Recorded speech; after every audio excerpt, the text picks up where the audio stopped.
copyright disclaimer under Section 107 of the Copyright Act 1976 allowance is made for fair use for purposes such as criticisms, comments. Fair use is a use permitted by copyright statute that might otherwise be infringing. Dragon Ball, Dragon Ball Z, Dragon Ball Super, Dragon Ball GT, Dragon Ball Kai, Dragon Ball Xenoverse, Dragon Ball Online, and all other character names, logos, and distinctive likeness thereof are trademarks of Akira Toriyama, Toei Animation, Bird Studio, Shueisha, Funimation, Viz Media, Group AB, Glenat, Namco Bandai, Atari, and other respective license holders unmentioned.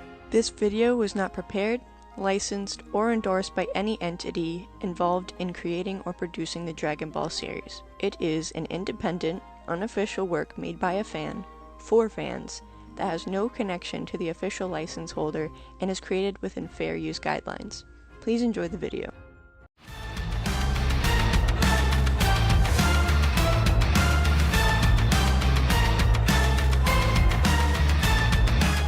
How's it going, everybody? Welcome back to the channel. Today we're heading back into the world of Dragon Ball What Ifs with a brand new scenario based off of my What If Damon was in Dragon Ball series. That being, what if Damon was evil? This is something that I've been thinking about ever since the original series was being written, where my OC is somebody who wants to help the heroes have an easier time, but what if there is somebody who wanted to completely eradicate the universe and everybody in it, and now finally had the power to do so? Well, here that is now the new evil Damon. Before we begin, I have to give a gigantic shout out to all of my amazing patrons who help support this channel and really help keep me going with these what ifs. If you want to become a patron as well, then make sure to click the link down below to pledge. Of course that doesn't matter to you Patreon exclusive guys right now anyways, but whatever, you know my videos right now, you know I gotta say that. Now with all that out of the way, let's get right into this video. We begin right where What If Damonism Dragon Ball began, with me being transported to this realm by Shen. For this scenario, I'm exactly where I want to be, and with this knowledge I now have of Dragon Ball as a whole, I can manipulate this world to my will. I may not know as much as Zuno, but unlike him, I can actually get up and make a change to do what I want. What I want is for this universe to burn, and for me to be its ultimate ruler. I didn't expect my body to be so weak though, and I can't even fly. So, to get to my next destination is gonna be longer than I expected. I know my geography of this planet though, and know where to go to set my plan into motion, and recruit as many powerful allies as I can, and have the ultimate villain team to even rival this universe's god of destruction. I begin to make my way to the first person who can help me on my journey, that being Master Shen of the Crane School. He's the only person out there who can help me find King Piccolo besides Pilaf. I could go to Pilaf first, but I don't want them to try and backstab me, as I'm too weak currently to stop them. If I am able to be trained by Master Shen right away, then I'll be able to deal with King Piccolo a bit, just in case he tries anything. Once I arrive at the dojo, I meet him along with both of his disciples, Tien and Xiaotsu. I tell them all I'm here to train, as I have been blessed with endless knowledge of the future, and I can help them overthrow the Turtle School, and become the best assassins out there, along with Tao Pai Pai.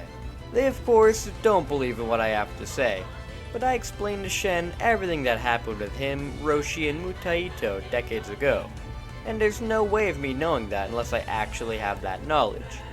Shen is concerned in letting somebody like me into his dojo to train, as who knows if I have ulterior motives. Plus, I have an evil look in my eye worse than his. But hey, another good assassin who can help him try and take over that blasted Roshi, who knows all of his weaknesses, sounds too good to be true. I am accepted into the Crane School and begin to train them in their style to become a better skilled martial artist. The three are surprised I already have a good grasp on martial arts down, though the one thing they help me accomplish is to unlock ki inside of this body. That way I'm able to fire ki blasts, learn new techniques like the Dodonpa, the Tri-Beam, and even to fly. With how rough Shen takes training, I'm able to get my body accustomed to battle far more than I ever would have under Roshi, and my battle power much higher as well. Since I have pretty powerful training partners in this time, such as Tien and Xiaotsu. At this point, I have already surpassed Goku in his current state in both power and technique. But I need to make sure that Tien stays on my side as well. I can't have him going and telling the other Z fighters the ins and outs of my training and weaknesses. It shouldn't be too hard, as long as I make sure he never meets Goku.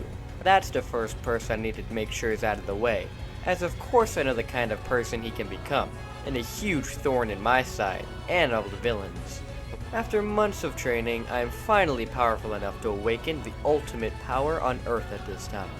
I tell Shen that to finally accomplish his goals, that we need to awaken the Demon King Piccolo. Shen is extremely hesitant, as Piccolo is the ultimate evil, far worse than him or any other normal person on this planet. They can't afford to let him go. This is not the answer I was looking for, and with a Ki, I blow Shen back, and with him distracted, I shoot a Donpa through his shoulder, pouncing on him, threatening to kill him nice and slow if he doesn't give the location of King Piccolo's rice cooker. Shen is a huge coward and gives up its location right away. I thank him for all his help in giving me these powers. I put my finger up to his head and shoot a Donpa right through his skull. Tien and Chaozu come to the room asking what happened, and Tien instantly attacks me after seeing what I did to his master. I am able to hold my own pretty well against Tien, but unfortunately, he is still stronger than me. The only reason I can somewhat hold my own against his strength is since I've trained with him for so long, and know his fighting style at this point in time. I can repel Chaozu's telekinesis as well. Since with training with him, I learned to resist it. I use a solar flare into two of them to blind them, and fire a tri-beam straight at the two to blow them to pieces. I'm still far too weak to successfully fire it off fully, and collapse to the ground in exhaustion. I managed to blast Chaozu into nothingness, but Tien is still hanging in there by a thread.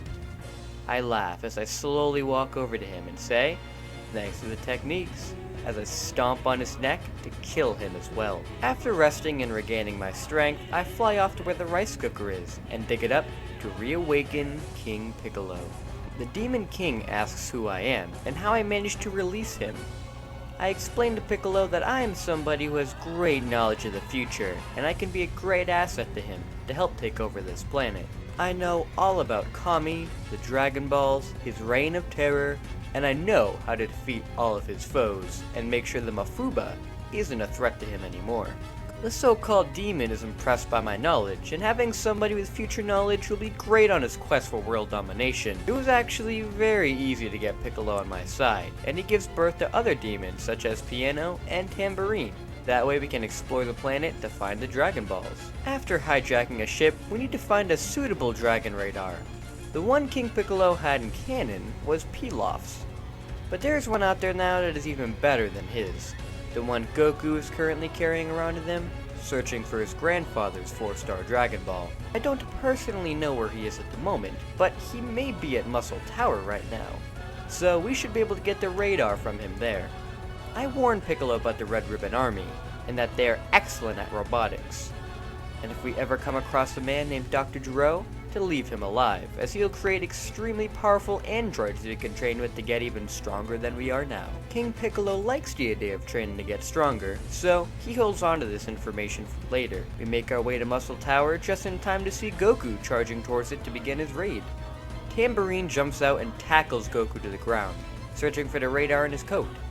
He eventually snatches it up as Goku tries his best to fight him off. I land next to him, saying that sorry, this time, he's not going to be getting in anybody's way. Goku wonders what exactly I mean by that, as I put my hands together and fire another tri-beam right at Goku to completely disintegrate him.